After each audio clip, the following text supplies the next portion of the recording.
Салам достор, байланышта Санчо Бей каналы. Бүгін 2025 жылы шыққан белгісіз қолот аттуу тасманы көрөбүз. Эки көз катар мунарага жайгашып ал аймакты коргоого алышып, тынчтыкты сакташ керек деген тартипке баш ийбей коркунучтуу жандыктарды ойготуп жиберишет. Анда эмесе тасманын таржымалын көрүүгө даяр болуп калсаңыздар айтып берүүбүздү баштайлы.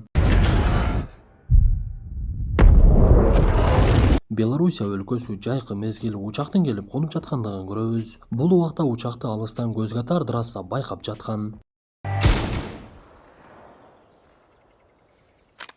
Ал бир кезде учактан түшкөн адамды жок кылып көп күндөн бери даярданып жаткан маселесин чечет. Ошол убакта эле кадр алмашып биз каарманыбыз Ливайды көрөбүз. Анын акыркы учурда уйкусу жакшы болбой жаткандыктан эртең менен туруп алып көлдүн жээгине барып олтурчу. Ошол мезгилде каарманыбыздын уюлдук аппаратына Кэмп Плентонго саат 1-де келип калгын деген буйрук келип, биз Ливайдын буга чейин армияда кызмат кылган мыкты көз катарлардын бири экендигин түшүнөбүз. Анда Ливайга бейтааныш аял келип жолугуп анын буга чейинки жетишкен ийгиликтерин айтып, сиз көз катарлардын жакшысы болгондуктан ар бир берилген тапшырманы мыкты аткарат экенсиз. Бирок акыркы учурда уйкуңуз жакшы болбой өзүңүз менен өзүңүз күрөшүп жаткандыгыңызды дагы билдим. Ошондуктан менин сизге мыкты сунушум бар деп келген максатын айтат. Анда биз кайрадан эле трассага кайтып, ал литвалык болгондуктан Белоруссиядан Литвага кайтып келип дароо эле атасына жолугат. Көрсө трассанын апасы кайтыш болуп кеткендиктен атасы көрүстөнгө бат-баттан келип турчу экен. Анда трассадагы атасы менен сүйлөшүп олтуруп акыркы күндөрү жакшы уктай албай жаткандыгын айтып, буга чейин жок кылган адамдардын элестерин эстей бере тургандыгын айтып берет. Анда атасы кызынын эмне жумуш кылгандыгын жакшы билчү. Ошондуктан атасы кызына күч кубат берүүгө аракет кылып, сен эми болуп өткөн нерселердин бардыгын мага бер дагы өзүңдүн жашооңду улант. Менин болсо өмүрүм аз эле калды окшойт, ичимдеги рак мени жеп жок кыла турган болуп калды. Анда эмесе кызым бул жолу жакшылап коштошолу деп өлүмгө баш ийгендигин түшүндүрөт.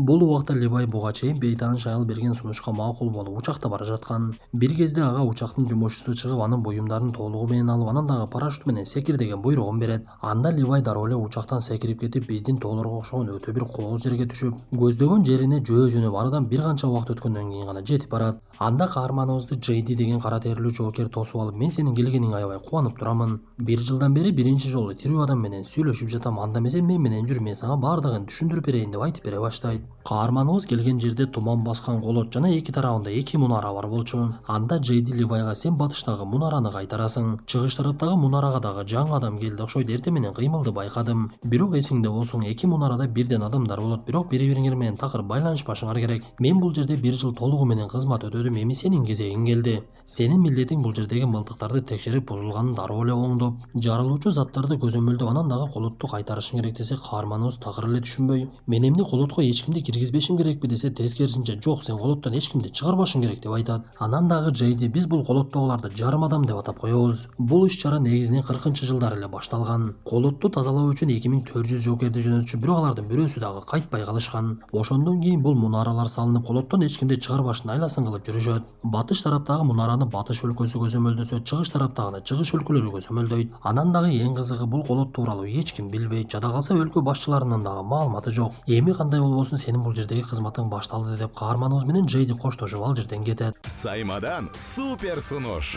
Кубаттуу гигабиттик жаңы муундагы Wi-Fi роутер. Секундасына 1 гигабитке чейин супер ылдамдыкты колдоо. Ар түрдүү диапазондогу 2 Wi-Fi тармагын жөндөө мүмкүнчүлүгү. Үйүңүздүн каалаган бурчунда туруктуу интернет. Жана ушуну сиз премиум 500 плюс ОТВдын супер ылдам тарифин кошууда таптакыр акысыз аласыз. Күтүүнүн кереги жок. Сайманы кош. Эң эле кызыгы, ал жерде кызмат кылгандар колот кайсы өлкөдө жайгашканын дагы билишпейт экен. Ошондуктан аларды учак менен алып кетип турчу. Спасибо за службу! Бирок биз кызматы бүткөнүнө сүйүнгөн Джейдини дароо эле атып салгандыгын көрөбүз. Андан соң атып салган адам буга чейин Ливайга келген бейтааныш аялга коңгуроо кылып иш аягына чыкты деген жообун берет. Сыягы бул кызматты аткарган ишкана колот жөнүндө маалыматтын чыгып кетүүсүн каалабайт окшойт. Кандай болбосун, каарманыбыз эртеси күнү кызматын баштап, ал жердеги шаймандардын бардыгын текшерип, өз алдынча иштеген мылтыкты карап, анан дагы ал жердеги зымторлордун бүтүн экендигин көзөмөлдөп жүргөн. Мындан соң ал башчылыгына байланышка чыгып, бардыгы жакшы деген баяндамасын берет. Көрсө, каарманыбыз башчылыгы менен бир айда бир гана жолу байланышка чыга алат экен. Ошондуктан анын башка кыла турган иши жок, зериккендиктен китеп окууну чечип, китептер тизилип турган жерди карап, ал жерден ар кандай жазууларды көрөт. Бул жазууларды дубалга ар кайсы учурда келип кызмат кылган адамдар жазып кетишиптир. Бул жазуулар жашоолордон түшүнүктүү болгондой мунара экинчи дүйнөлүк согуш аяктаганда эле салынып, туман баскан колот ошодон бери кайтарылып ар кайсы адамдар келип кызмат өтөп жүрүшкөн болот. Ливай ошентип өзүн ар кайсы нерсе менен канчалык алаксытканга аракет кылбасын такыр эле зээриге баштап, акыр аягы ал жердеги дүрбү менен экинчи мунараны карай баштайт. Биз ушул жерде экинчи мунарага жайгашкан адам каарманыбыз көз катар Драс экендигин көрөбүз. Көрсө ал дагы Ливай алмашкан кезде жаңы эле келип кызматын баштаптыр. Анда алардын ортосунда мамиле болбош керек экендигине карабай бир кезде кыз өзү баштап, кагазга сенин атың ким деп жазып экөө бири-бирине кагазга жазып жооп беришип, бири-биринин атын билген соң Драса бүгүн анын туулган күнү экендигин айтат. Ошентип алар алыста туруп алышып Драсанын туулган күнүн белгилегенге аракет кылышып, Драса обондорду коюп алып секирип бийлеп кайра-кайра Ливайды алаксыта берет. Бирок алардын жыргалчылыгы көпкө узаган жок, анткени Драсса Ливай жактан бир кыймылды байкап калат. Анда ал Ливайга белги берип, каарманыбыз мылтыгынын дүрбөсү менен карай баштап, буга чейин Джейди айткан жарым адам деп аталган жандыктардын чыгып келе жаткандыгын көрөт. Анда Ливай дароо эле алардын жакындап жаткандыгын байкап аткыла баштап, Драсса дагы жөнтүрбай пулемет менен патыратып эле чыгып келе жаткандардын бардыгын жок кылат. Бирок ошол маалда эле жанагы жандыктар Драсса жакта пайда болуп, каармандарыбыз ошол бетти аткылай баштап, кээ бир чыгып келе жаткан жарым адамдар илинип турган жарылуучу заттарга тийип, жарылып кете башташат. Анан дагы кээ бир жандыктар кызыл сызыкка тийген кезде өзүн өзү башкаруучу мылтыктар ишке киришип, карама каршы тарапты аткылап кадимкидей эле согуш сыяктуу башталат.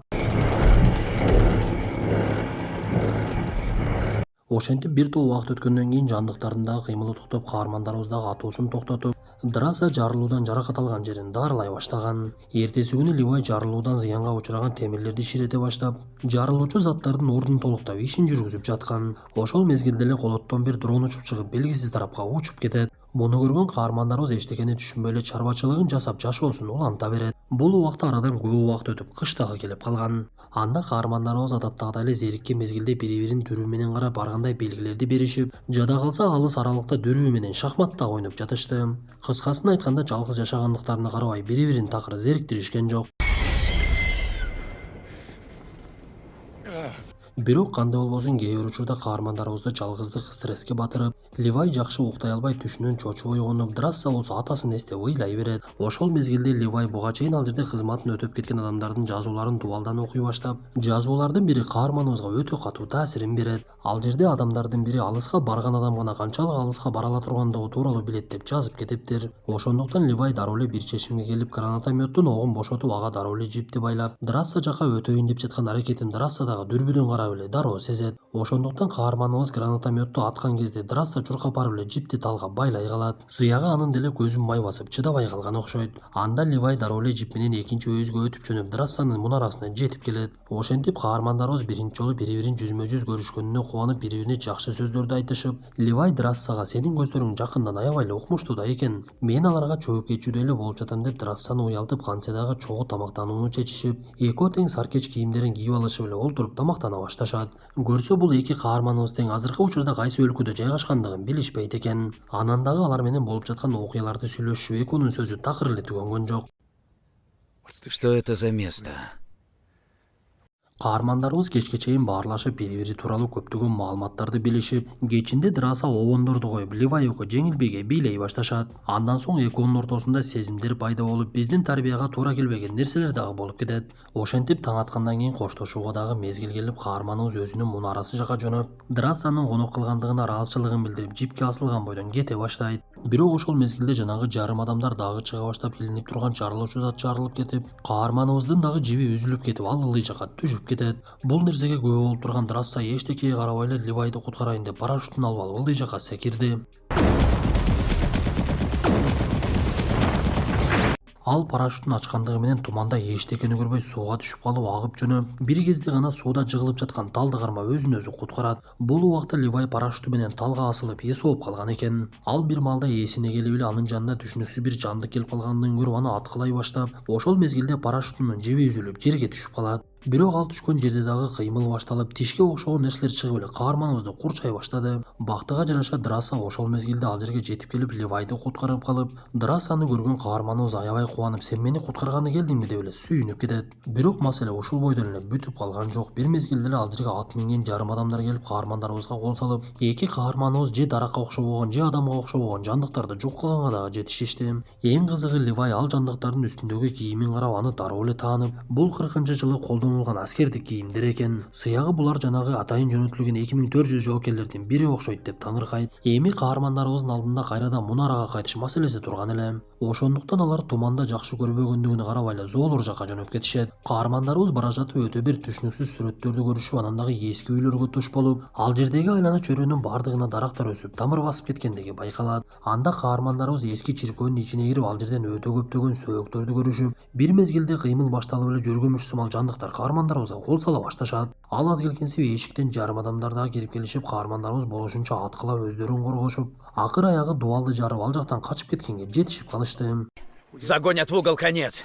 Нам все равно конец. Бир кезде алар дубалда жайгашкан эшикке кирип кетишип, анын ичинен өтө кызыктуу сүрөттөргө күбө болушат. Көрсө бул жер 40-жылдары күркүрөп иштеп турган лаборатория экен эле. Ошондуктан ал жерде пропан менен иштеген ток чыгаруучу аппарат бар экен. Анда Драсса пропанды ачып эле генераторду ишке киргизип, жарыкты жандырып жиберет. Ошол мезгилде Ливай ал жерден таап алган пленканы орнотуп, видео тасманы көрө баштап, видео тасмада окмуштуу аял бардык нерсени түшүндүрүп бере баштайт. Бул лабораторияны дүйнөдөгү бардык өлкөлөр биригишип ишке киргизип, алардын максаты күчтүү адамды ойлоп чыгарыш болот. Бирок 1946-жылы катуу жер титирөө болгондуктан лабораториянын имаратына зыяны тийип, жасалып жаткан иштер талкаланып, биохимиялык заттар сыртка чыгып кетет. Ошондуктан адамдардын, өсүмдүктөрдүн жана жаныбарлардын ДНКлары бири-бирине аралашып, жансызы жандуудай болуп, жандуусу жансыздай болуп аралашып эле өсө баштайт. Анан дагы кызыгы каармандарыбыз ал жерден компьютер таап алышат. Көрсө 2000-жылдары бул аймакта Dark деген ишкана кайра башынан изилдеп баштап, буга чейин учуп кеткен белгисиз дрон дагы ошолорго тиешелүү болгон болот. Көрсө ал дрон бул жактан ДНКларды чогултуп алып кетип турат экен. Анда Ливай компьютерди чукулап жатып, колотто жайгашкан өтө чоң жарылуучу зат жөнүндө дагы маалымат табат. Мындан соң каармандарыбыз сыртка чыгып, эми бир жолун таап Мунарага көтөрүлүшүбүз керек деп сапарын улашып, ошол мезгилде эле Драссанын бутуна жибилинип атчан жарым адам аны сүйрөп жөнөйт.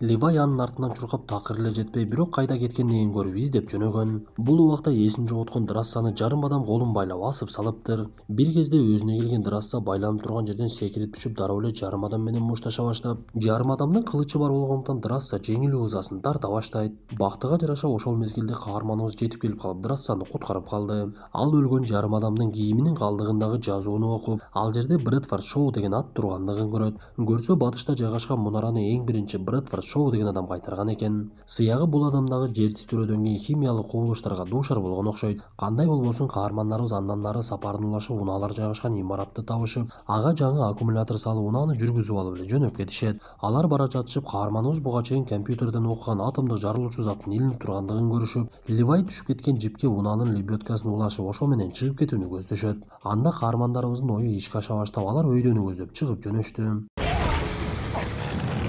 Ливай!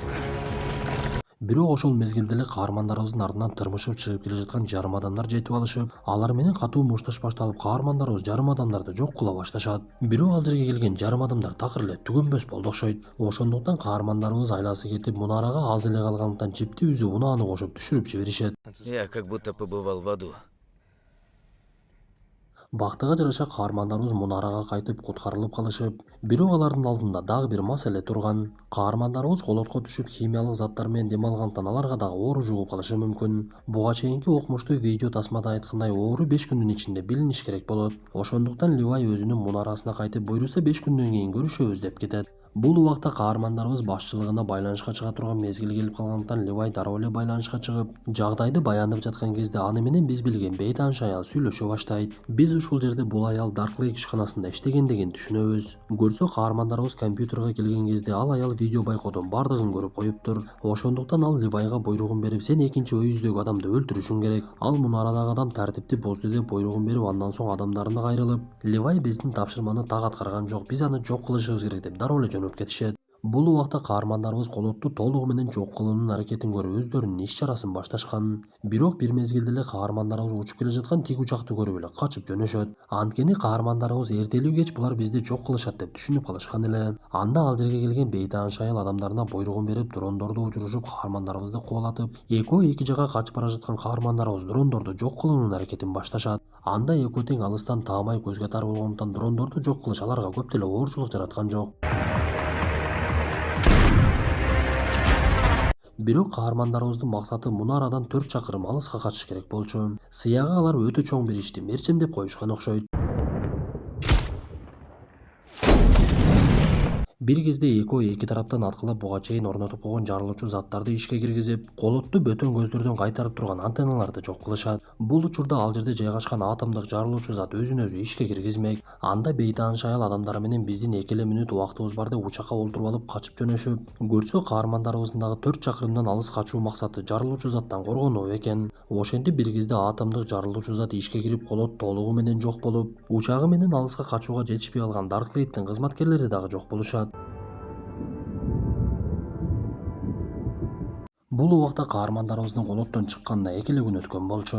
Ошондуктан Драса үңкүрлөрдүн бирине жашынып дагы 3 күн күтүп, 5 күн өткөндөн кийин дагы эч кандай өзгөрүү болбогондуктан демек оору жукпаптыр деп аман-эсен чыгып келет. Биз ушул жерде каармандарыбыз жайгашкан жер Франция өлкөсү экендигин түшүнөбүз. Анда Драса күн сайын деңиз жээгине келип Ливайды күтүп, бирок Ливайдан такыр эле кабар чыкпай, ал жердеги ашканалардын бирине жумушчу болуп орношуп кадимкидей жашоосун баштаган эле. Ошондой күндөрдүн биринде Ливай ал жерге келип калгандыгын көрөт. Ошентип эки каарманыбыз бири-бирине жолугуп бактылуу мүнөттөрдө тасмабыз аягына чыкты. Достор, тасма жакса мыкты белгисин басып оюңуздарды сөзсүз калтыра кетиңиздер. Анан дагы тасмабызды тааныштарыңыздар менен бөлүшүп турсаңыздар, бул бизге аябай күч-кубат берет. Анда эмесе достор, кийинки тасмадан көрүшкөнчө ден соолукту жакшы карап, ар кандай оорулардан оолак болуп, үй бүлөбүздө ар дайым тынчтык болсун.